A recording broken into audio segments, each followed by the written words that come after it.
Hi hello guys, welcome back to my channel. ಹೇಗಿದ್ದೀರಾ ಎಲ್ಲರೂ? Hope ಎಲ್ಲ ಚೆನ್ನಾಗಿದ್ದೀರಾ ಅಂತ ಅಂದ್ಕೊಳ್ತೀನಿ. ನಾನು ಕೂಡ ಅಷ್ಟೇ ತುಂಬಾ ಚೆನ್ನಾಗಿದ್ದೀನಿ ಗಾಯ್ಸ್. ಸ್ವಲ್ಪ ಬ್ಯುಸಿ ಆಗಿಬಿಟ್ಟಿದೆ, ಸೊ ಹಾಗಾಗಿ ಕಂಟಿನ್ಯೂಸ್ ಆಗಿ ವ್ಲಾಗ್ನ ಹಾಕ್ಲಿಕ್ಕೆ ಆಗಿರಲಿಲ್ಲ. ನಾನು ಯಾವತ್ತೂ ಇಷ್ಟೊಂದು ಗ್ಯಾಪ್ ಕೊಟ್ಟಿಲ್ಲ. ನನ್ನ ನಿಯರ್ 3 ವೀಕ್ಸ್ ಆಯ್ತಾ ಬಂತು ವೀಡಿಯೋಸ್ನ ಅಪ್ಲೋಡ್ ಮಾಡಲಿಕ್ಕೆ ಆಗಿರಲಿಲ್ಲ. ಸ್ವಲ್ಪ ಪರ್ಸ್ನಲ್ ಕೆಲಸ ಇತ್ತು, ಸೊ ಹಾಗಾಗಿ ಅದನ್ನೆಲ್ಲ ಮುಗಿಸ್ಕೊಂಡು ಒಟ್ಟಿಗೆ ಹಾಕೋಣ ವಿಡಿಯೋನ ಅಂತ ನಾನು ಕೂಡ ವೆಯ್ಟ್ ಮಾಡ್ತಾ ಇದ್ದೆ. ಎಷ್ಟು ಬೇಜಾರಾಗ್ಬಿಟ್ಟಿತ್ತು ಅಂದರೆ ಗಾಯ್ಸ್, ನಿಜವಾಗ್ಲೂ ವಿಡಿಯೋ ಹಾಕ್ದೇನೆ ಏನೋ ಒಂಥರ ಒಂದು ದಿನ ವಿಡಿಯೋ ಹಾಕಲಿಲ್ಲ ಅಂದರೆ ತುಂಬಾ ಬೇಜಾರಾಗುತ್ತೆ. ಸೊ ನನ್ನ ವೀಡಿಯೋಸ್ನ ಕಂಟಿನ್ಯೂಸ್ ಆಗಿ ನೋಡ್ತಿದ್ದವರು ಇಷ್ಟು ದಿನ ಬೇಜಾರು ಮಾಡ್ಕೊಳಕ್ಕೆ ಹೋಗಬೇಡಿ. ಮೊನ್ನೆಯಿಂದ ನಾನು ವಿಡಿಯೋನ ಕಂಟಿನ್ಯೂಸ್ ಆಗಿ ಹಾಕ್ತಾ ಇದ್ದೀನಿ. ನೋಡಿ, ಇಷ್ಟು ದಿನ ನೀವು ಯಾವ ರೀತಿ ಸಪೋರ್ಟ್ ಮಾಡಿದ್ರಿ ಅದೇ ರೀತಿ ಸಪೋರ್ಟ್ ಮಾಡಿ, ಸರಿನಾ? ಓಕೆ ಗಾಯ್ಸ್, ಹಾಗಾದರೆ ಇವತ್ತಿನ ವಿಡಿಯೋನ ಸ್ಟಾರ್ಟ್ ಮಾಡ್ಕೊಂಬಿಡೋಣ.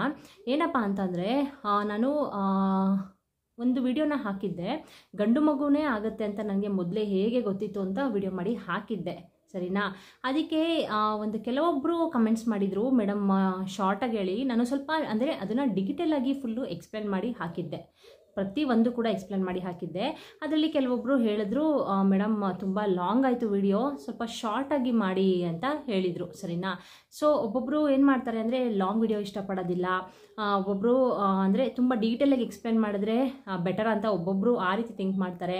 ಒಬ್ಬೊಬ್ಬರು ಶಾರ್ಟಾಗಿ ಹೇಳಿದ್ರೆ ಸಾಕು ಆ ರೀತಿ ಥಿಂಕ್ ಮಾಡ್ತಾರೆ ಅಲ್ವಾ?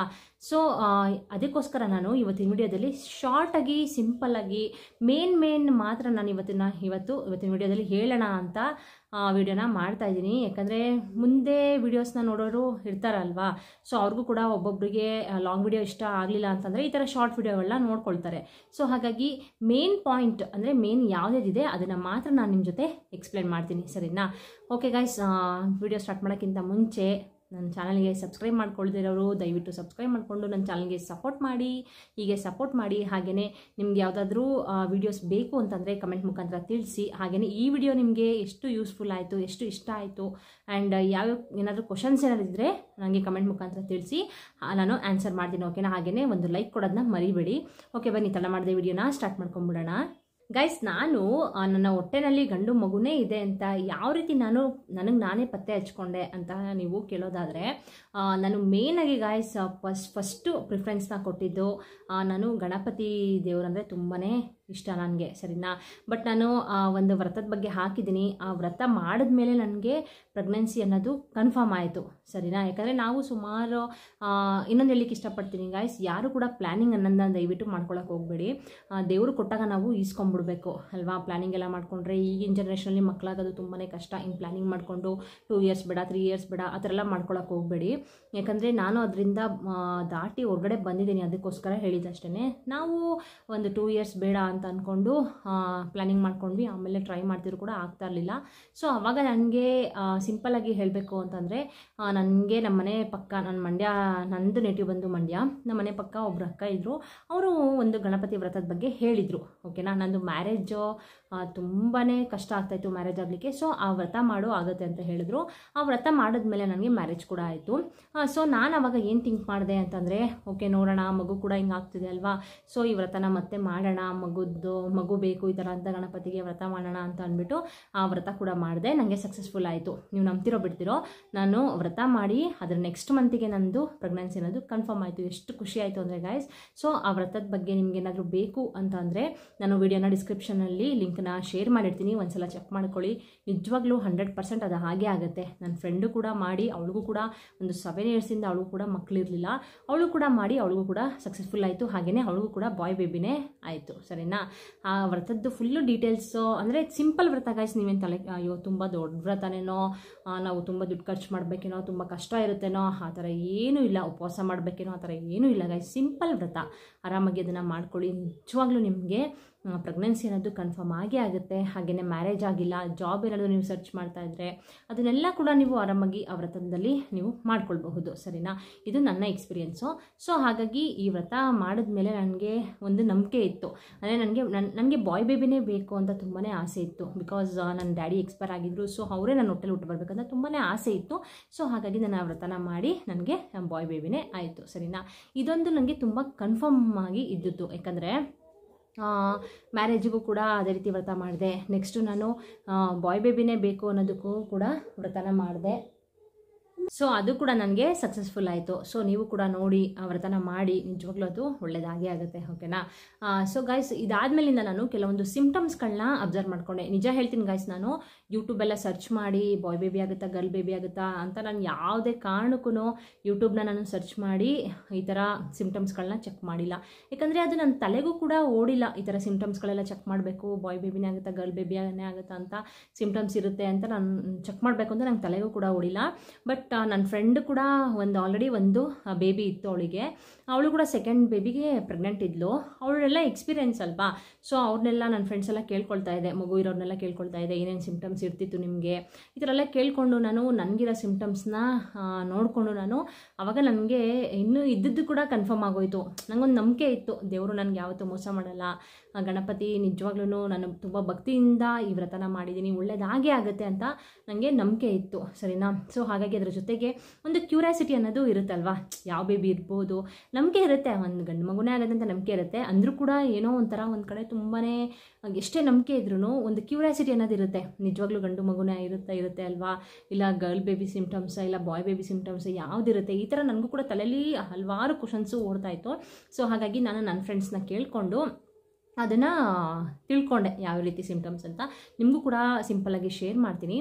ಫಸ್ಟ್ ಗೈಸ್ ಏನಪ್ಪ ಅಂತಂದರೆ, ನಿಮ್ಮ ಹೊಟ್ಟೆ ಏನಾದರೂ ಸಣ್ಣಕ್ಕಿದೆ, ದಪ್ಪ ಏನಿಲ್ಲ ಅಂದರೆ ಆಫ್ಟರ್ 6 ಮಂತ್ಸ್ ಇಲ್ಲ 7 ಮಂತ್ಸು ಅವಾಗೆಲ್ಲ ಅಂದರೆ ನಿಮಗೆ ಸ್ಟಾರ್ಟಿಂಗ್ ಏನಾಗುತ್ತೆ ಅಂತಂದರೆ, ಸ್ಟಾರ್ಟಿಂಗಿಂದನೇ ಗೊತ್ತಾಗ್ಬಿಡುತ್ತೆ ನಿಮಗೆ. ಒಂದು 4 ಮಂತ್ಸ್ 5 ಮಂತ್ಸ್ಗೆಲ್ಲ ನಿಮಗೆ ಸಣ್ಣ ಇದೆ ನಿಮ್ಮದು ಹೊಟ್ಟೆ ಅಂತಂದರೆ ಅದು ಬಾಯ್ ಬೇಬಿ ಸಿಂಪ್ಟಮ್ಸ್ ಅಂತಲೇ ಹೇಳ್ಬೋದು. ಓಕೆನಾ. ಅಕಸ್ಮಾತ್ ಹೆಣ್ಣು ಮಗು ಏನಾದರೂ ಹೊಟ್ಟೆನಲ್ಲಿದ್ದರೆ ಅದು ಹೊಟ್ಟೆ ಸೈಜ್ ಬಂದು ತುಂಬ ದೊಡ್ಡದಾಗಿರುತ್ತೆ. ಓಕೆನಾ. ನಾನು ಕೂಡ ಅಬ್ಸರ್ವ್ ಮಾಡಿದ್ದೀನಿ, ನಾನು ಕೂಡ ನೋಡಿದ್ದೀನಿ. ಅಕಸ್ಮಾತ್ ನಿಮಗೆ ಹೊಟ್ಟೆ ಚಿಕ್ಕದಿದೆ ಅಂತಂದರೆ ಖಂಡಿತವಾಗ್ಲೂ ನಿಮಗೆ ಅದು ಒಂದು ಬಾಯ್ ಬೇಬಿ ಸಿಂಪ್ಟಮ್ಸ್ ಅಂತಲೇ ಹೇಳ್ಬೋದು. ಇನ್ನು ನೆಕ್ಸ್ಟ್ ನೋಡೋದಾದರೆ, ನಿಮ್ಮ ಹೊಟ್ಟೆ ಫುಲ್ಲು ಈಗ ಒಂದು 8 ಮಂತ್ ಕಂಪ್ಲೀಟ್ ಆಗಿ ಅಂದರೆ 8 ಮಂತ್ ಎಂಡಿಂಗಲ್ಲಿ 9 ಮಂತ್ಸ್ ರನ್ನಿಂಗಲ್ಲಿ ನಿಮ್ಮ ಹೊಟ್ಟೆ ಫುಲ್ಲು ಇನ್ನೇನೋ ಡೆಲಿವರಿ ಆಗಿಬಿಡುತ್ತೆ ಅನ್ನೋ ಥರ ಫುಲ್ಲು ನಿಮ್ಮ ಹೊಟ್ಟೆ ಏನಾದರೂ ಡೌನ್ ಬಂದುಬಿಟ್ಟಿದ್ರೆ ಅಕಸ್ಮಾತು, ಅದು ಒಂದು ಕೂಡ ನನಗೇನಾಗಿತ್ತು ಅಂತಂದರೆ, ನನಗೆ 8 ಮಂತಲ್ಲೇ ಫುಲ್ಲು ಡೌನ್ ಬಂದ್ಬಿಟ್ಟಿತ್ತು ಹೊಟ್ಟೆ. ಸರಿನಾ. ನಮ್ಮ ಅತ್ತೆ ಎಲ್ಲ ಹೇಳ್ತಾಯಿದ್ರು, ನಿಮಗೆ ಈ ಥರ ಡೌನ್ ಬಂದಿದೆ ಕಣೆ, ನಿಮಗೆ ಈ ಥರ ಗಂಡು ಮಗುನೇ ಆಗುತ್ತೆ ಪಕ್ಕ, ಫುಲ್ ಏನಾದರೂ ಹೊಟ್ಟೆ ಡೌನ್ ಬಂದುಬಿಟ್ರೆ ಗಂಡು ಮಗುನೇ ಆಗುತ್ತೆ ಅಂತ ಹೇಳ್ತಾಯಿದ್ರು. ಓಕೆನಾ. ಅದು ಕೂಡ ಒಂದು ಸಿಂಪ್ಟಮ್ಸು, ಅಬ್ಸರ್ವ್ ಮಾಡ್ಕೊಳ್ಳಿ. ಹೊಟ್ಟೆ ಫುಲ್ಲು ಡೌನ್ ಬಂದಿದ್ರೆ ಒಂದು ಬಾಯ್ ಬೇಬಿ ಸಿಂಪ್ಟಮ್ಸ್ ಅಂತಲೇ ಹೇಳ್ಬೋದು. ಹಾಗೆಯೇ ಹೊಟ್ಟೆ ಮೇಲೆ ನಿಮಗೆ ಆಫ್ಟರ್ 5 ಮಂತು ಒಂದು ಡಾರ್ಕಾಗಿ ಒಂದು ಸ್ಟ್ರೈಟ್ ಲೈನ್ ಅನ್ನೋದು ಫಾರ್ಮ್ ಆಗುತ್ತೆ. ಸರಿನಾ. ಚೆಸ್ಟಿಂದ ಬೆಳ್ಳಿಯಿಂದ ಡೌನ್ವರೆಗೂ ಫುಲ್ ಡಾರ್ಕಾಗಿರುತ್ತೆ ಲೈನು. ಆ ಲೈನು ಫುಲ್ಲು ಡಾರ್ಕಾಗಿ ಏನಾದರೂ ಬಂದು ಅಂದರೆ ಸ್ಟ್ರೈಟ್ ಇರಬೇಕದು. ನಿಮಗೆ ಅಕಸ್ಮಾತ್ ಕರ್ವಾಗಿ ಇಲ್ಲದೇ ಸ್ಟ್ರೈಟ್ ಏನಾದರೂ ಇದ್ದರೆ ಫುಲ್ಲು ಡಾರ್ಕಾಗಿ ಬಂದರೆ ಅದು ಒಂದು ಬಾಯ್ ಬೇಬಿ ಸಿಂಪ್ಟಮ್ಸ್ ಅಂತಲೇ ಹೇಳ್ಬೋದು. ಅದನ್ನು ಕೂಡ ಅಬ್ಸರ್ವ್ ಮಾಡ್ಕೊಳ್ಳಿ. ಇದ್ರ ಜೊತೆಗೆ ಗಾಯ್ಸ್, ಒಂದು ಸ್ಪೈಸಿ ಐಟಮ್ಸ್ ನಿಮಗೆ ಇಷ್ಟ ಆಗ್ತಾ ಇದೆ, ಸ್ವೀಟ್ಸ್ ಅಷ್ಟೇನು ಇಷ್ಟ ಆಗ್ತಾ ಇಲ್ಲ, ಒಂದು ಸ್ಪೈಸಿ ಐಟಮ್ಸ್ ಇಷ್ಟ ಆಗ್ತಿದೆ ಅಂತಂದರೆ, ನನಗೇನಾಗ್ತಿತ್ತು ಅಂದರೆ ಸ್ಟಾರ್ಟಿಂಗಲ್ಲಿ ನನಗೆ ತುಂಬ ಸ್ವೀಟ್ಸ್ ಇಷ್ಟ ಆಗ್ತಿತ್ತು, ಸ್ಪೈಸಿ ಐಟಮ್ ಅಷ್ಟೊಂದೇನು ಇಷ್ಟ ಆಗ್ತಿರ್ಲಿಲ್ಲ. ಆಮೇಲೆ ನನಗೆ ಆಫ್ಟರ್ 6 ಮಂತ್ಸ್ ನನಗೆ ಹೆವಿ ಸ್ಪೈಸಿ ಐಟಮು, ಸ್ವೀಟ್ ಅಂದರೆ ಆಗ್ತಿರಲಿಲ್ಲ ನನಗೆ. ಎಷ್ಟು ಸ್ಪೈಸಿ ಐಟಮ್ ಅಂದರೆ ಅದರಲ್ಲೂ ನನಗೆ ನಾನ್ ವೆಜ್ ಅಂತೂ ತುಂಬಾ ಇಷ್ಟ ಆಗ್ತಿತ್ತು ಗಾಯ್ಸ್. ಎಷ್ಟು ತಿಂದರೂ ನನಗೆ ಸಮಾಧಾನನೇ ಆಗ್ತಾ ಇರಲಿಲ್ಲ, ಅಷ್ಟು ನಾನ್ ವೆಜ್ ಇಷ್ಟ ಆಗ್ತಿತ್ತು. ಈಗಲೂ ಕೂಡ ಅಷ್ಟೇ, ನನ್ನ ಮಗ ಎಷ್ಟು ನಾನ್ ವೆಜ್ ಇಷ್ಟಪಡ್ತಾನೆ ಅಂದರೆ ಅವನ ಹೊಟ್ಟೆಲಿದ್ದಾಗಲೂ ಅಷ್ಟೇ ತುಂಬಾ ಇಷ್ಟ, ನನಗೆ ಯಾವಾಗಲೂ ನಾನ್ ವೆಜ್ ತಿನ್ನಬೇಕು ಅಂತ ಅನಿಸೋದು. ಆಯಿತಾ. ಈಗಲೂ ಕೂಡ ಅವನು ಸಖತ್ತು ನಾನ್ ವೆಜ್ನ ಇಷ್ಟಪಟ್ಟು ತಿಂತಾನೆ. ಸೊ ಈ ಥರ ನಿಮಗೆ ಒಂದು ಸ್ಪೈಸಿ ಐಟಮ್ ಇಷ್ಟ ಆಗ್ತಿದೆ ಅಂತಂದರೆ ಅದು ಒಂದು ಬಾಯ್ ಬೇಬಿ ಸಿಂಪ್ಟಮ್ಸ್ ಅಂತಲೇ ಹೇಳ್ಬೋದು. ಸರಿನಾ.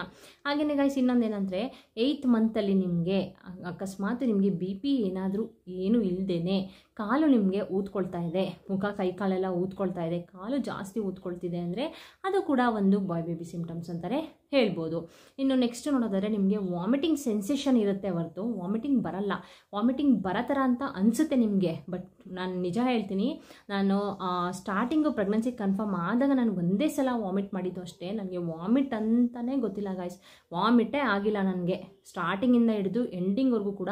ಅದು ಸ್ಟಾರ್ಟಿಂಗಲ್ಲಿ ಅಂದರೆ ನಾನು ಸ್ವಲ್ಪ ಎಗ್ ರೈಸ್ ಎಲ್ಲ ತಿಂದ್ಬಿಟ್ಟಿದೆ, ಆವಾಗ ನನಗೆ ಎಗ್ ರೈಸ್ ತಿಂದಾಗ ಯಾವಾಗಲೂ ಕೂಡ ವಾಮಿಟ್ ಆಗೇ ಆಗುತ್ತೆ. ಸೊ ಹಾಗಾಗಿ ಅದೇ ರೀತಿ ವಾಮಿಟ್ ಆಯಿತು ಅಷ್ಟೇ ನನಗೆ. ಅದಾದಮೇಲಿಂದ ನನಗೆ ವಾಮಿಟಿಂಗ್ ಬರೋ ಥರ ಅನ್ನಿಸ್ತಿತ್ತು ಹೊರತು ನನಗೆ ಯಾವುದೇ ರೀತಿ ವಾಮಿಟ್ ಅಂತೂ ನಿಜವಾಗ್ಲೂ ಮಾಡಿಲ್ಲ. ಅದನ್ನು ಕೂಡ ನೀವು ಅಬ್ಸರ್ವ್ ಮಾಡ್ಕೊಳ್ಳಿ. ಹಾಗೆಯೇ ಗೈಸ್ ಮುಖ, ಫೇಸು ಫುಲ್ಲು ಮತ್ತು ಇಲ್ಲಿ ಲಿಪ್ಸ್ ಹತ್ರ, ಇಲ್ಲಿ ಮತ್ತು ಕತ್ತತ್ರ ಹೆವಿ ಇಷ್ಟು ನಿಮಗೆ ಬ್ಲ್ಯಾಕ್ ಆಯಿತು ಅಕಸ್ಮಾತ್ ಫೇಸು ಅಂತ ಅಂದರೆ ನಿಜವಾಗ್ಲೂ ಅದು ಒಂದು ಬಾಯ್ ಬೇಬಿ ಸಿಂಪ್ಟಮ್ಸ್ ಅಂತಲೇ ಹೇಳ್ಬೋದು. 100ರಲ್ಲಿ 90% ಮೆಂಬರ್ಸಿಗೆ ಇಷ್ಟು ಸಿಂಪ್ಟಮ್ಸ್ಗಳು ಇದ್ದೇ ಇರುತ್ತೆ. ಎಲ್ಲೋ ಒಂದು 10% ಮೆಂಬರ್ಸಿಗೆ ಈ ಥರ ಅಂದರೆ ಫೇಸ್ ಎಲ್ಲ ಫುಲ್ಲು ಬ್ಲ್ಯಾಕ್ ಇದ್ದು ಹೆಣ್ಣು ಮಗು ಆಗೋ ಚಾನ್ಸಸ್ ಇರುತ್ತೆ. ಬಟ್ ನಾನು ಹೇಳೋ ಪ್ರಕಾರ, ನಾನು ನೋಡಿರೋ ಪ್ರಕಾರ, ನಾನು ತಿಳ್ಕೊಂಡಿರೋ ಪ್ರಕಾರ 100ಗೆ 90% ಮೆಂಬರ್ಸಿಗೆ ಈ ಥರ ಫೇಸ್ ಎಲ್ಲ ಬ್ಲ್ಯಾಕ್ ಆಗಿ ಕತ್ತತ್ರ ಎಲ್ಲ ಬ್ಲ್ಯಾಕ್ ಆಗಿದ್ರೆ ಅದು ನಿಜವಾಗ್ಲೂ ಒಂದು ಬಾಯ್ ಬೇಬಿ ಆಗುತ್ತೆ ಅಂತ ನಾವು ಕೂಡ ಪ್ರೆಡಿಕ್ಟ್ನ ಮಾಡ್ಬೋದು. ಓಕೆನಾ? ಸೊ ಗೈಸ್ ಇಷ್ಟ ಆಯಿತಾ ನೋಡಿ. ಈಗ ನಾನು ಸಿಂಪ್ಟಮ್ಸ್ನ ಹೇಳಿದೆ, ಹಾಗೆಯೇ ಆ ವ್ರತದ ಬಗ್ಗೆ ಹೇಳಿದೆ. ಸುಮಾರು ಜನ ಆ ವ್ರತದ ಬಗ್ಗೆ ಕ್ವಶನ್ಸ್ನ ಕೇಳಿದ್ದೀರಾ. ಅಂದರೆ ಆಫ್ಟರ್ ಪ್ರೆಗ್ನೆನ್ಸಿ ಇದನ್ನು ನಾವು ಮಾಡ್ಬೋದಾ, ಬಾಯ್ ಬೇಬಿ ಬೇಕು ಅಂತ ಈ ವ್ರತನ ಮಾಡ್ಬೋದಾ ಅಂತ ಕೇಳಿದ್ದೀರಾ. ಇಲ್ಲ ಗೈಸ್, ನೀವು ಪ್ರೆಗ್ನೆನ್ಸಿ ಕನ್ಫರ್ಮ್ ಆಗೋಕ್ಕಿಂತ ಮುಂಚೆನೇ ನೀವು ಈ ವ್ರತನ ಮಾಡಬೇಕಾಗುತ್ತೆ.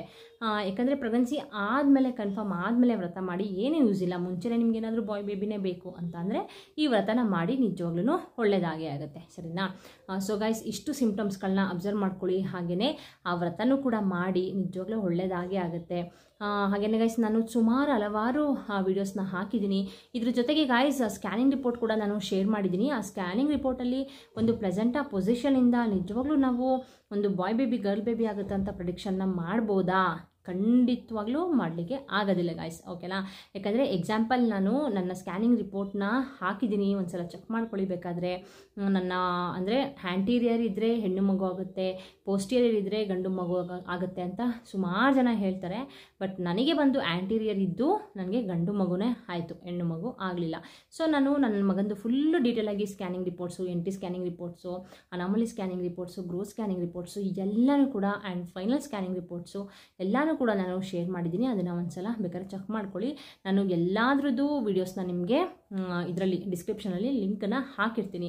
ಹಾಗೆಯೇ ಒಂದು ನಾರ್ಮಲ್ ಡೆಲಿವರಿ ಆಗಬೇಕು ಅಂತ ಅಂದರೆ ನಿಮಗೆ ಸ್ಟ್ರೆಂತ್ ಕೊಡಬೇಕು. ನಾರ್ಮಲ್ ಡೆಲಿವರಿಗೆ ಅಂದರೆ ಫುಡ್ ತುಂಬಾ ಇಂಪಾರ್ಟೆಂಟ್ ಆಗಿರುತ್ತೆ ಅಲ್ವಾ? ನೀವು ಯಾವ್ಯಾವ ಫುಡ್ಗಳನ್ನ ತೊಗೊಂಡ್ರೆ ನಿಜವಾಗ್ಲೂ ನಿಮಗೆ ನಾರ್ಮಲ್ ಡೆಲಿವರಿ ಆಗೇ ಆಗುತ್ತೆ, ಅದನ್ನು ಕೂಡ ನಾನು ಹಾಕಿದ್ದೀನಿ. ಹಾಗೆಯೇ ಗಾಯ್ಸ್ ಮಗುವಿಗೆ ಕರುಳ ಬಳ್ಳಿ ಅನ್ನೋದು ಕತ್ತಿಗೆ ಸುತ್ಕೊಂಡ್ಬಿಡುತ್ತೆ ಕೆಲವೊಬ್ಬರಿಗೆ. ಓಕೆನಾ? ಸೊ ಅದು ಯಾಕಾಗುತ್ತೆ, ಏನಾದರೂ ಪ್ರಾಬ್ಲಮ್ ಆದ್ರಿಂದ ಅನ್ನೋದನ್ನು ಕೂಡ ನಾನು ಹಾಕಿದ್ದೀನಿ ವಿಡಿಯೋ ಮಾಡಿ. ಅದನ್ನು ಕೂಡ ನಾನು ಆಲ್ಮೋಸ್ಟ್ ತುಂಬಾ ಪ್ರೆಗ್ನೆನ್ಸಿ ವೀಡಿಯೋಸ್ ಹಾಕಿದ್ದೀನಿ. ಎಲ್ಲಾದ್ರದ್ದು ಲಿಂಕ್ನ ನಾನು ಡಿಸ್ಕ್ರಿಪ್ಷನಲ್ಲಿ ಕೊಟ್ಟಿರ್ತೀನಿ, ಒಂದ್ಸಲ ಚೆಕ್ ಮಾಡ್ಕೊಳ್ಳಿ. ಓಕೆನಾ? ಓಕೆ ಗೈಸ್, ಇವತ್ತಿನ ವಿಡಿಯೋ ನಿಮಗೆ ಯೂಸ್ಫುಲ್ ಆಯಿತು ಅಂತ ಅಂದ್ಕೊಳ್ತೀನಿ. ಯೂಸ್ಫುಲ್ ಅಂತ ಅನಿಸಿದ್ರೆ ದಯವಿಟ್ಟು ಒಂದು ಲೈಕ್ ಕೊಡೋದನ್ನ ಮರಿಬೇಡಿ. ಹಾಗೆಯೇ ಕಮೆಂಟ್ ಮಾಡಿ. ನಿಮ್ಗೇನಾದರೂ ಡೌಟ್ ಇದ್ದರೆ ಕಮೆಂಟ್ ಮಾಡಿ, ನಾನು ಖಂಡಿತವಾಗ್ಲೂ ಆನ್ಸರ್ ಮಾಡ್ತೀನಿ. ನಾನು ಆಲ್ಮೋಸ್ಟ್ ಎಲ್ಲ ಕಮೆಂಟ್ಸಿಗೂ ಕೂಡ ರಿಪ್ಲೈ ಮಾಡಿದ್ದೀನಿ. ಬಟ್ ಒಂದೊಂದು ನೆಗೆಟಿವ್ ಕಮೆಂಟ್ ಬರ್ತಾ ಇರುತ್ತೆ, ಅವ್ರಿಗೆ ಏನು ಮಾಡಬೇಕು ಏನು ಹೇಳಬೇಕು ಅಂತಲೇ ನನಗೂ ಕೂಡ ಅರ್ಥ ಆಗಲ್ಲ. ಸೊ ಒಬ್ಬೊಬ್ರನ್ನ ಲೀವ್ ಮಾಡ್ತೀನಿ, ಒಬ್ಬೊಬ್ಬರಿಗೆ ಏನಾದರೂ ಆನ್ಸರ್ ಮಾಡಲೇಬೇಕು ಅಂತ ಇದ್ದರೆ ಆನ್ಸರ್ ಮಾಡ್ತೀನಿ. ಸರಿನಾ? ಓಕೆ ಗೈಸ್, ಇವತ್ತಿನ ವಿಡಿಯೋನ ಇಲ್ಲಿಗೆ ಎಂಡ್ ಮಾಡ್ತೀನಿ. ಮತ್ತೆ ನೆಕ್ಸ್ಟ್ ಹೊಸ ವಿಡಿಯೋದೊಂದಿಗೆ ಸಿಗ್ತೀನಿ. ಅಲ್ಲಿವರೆಗೂ see you, bye bye, take care.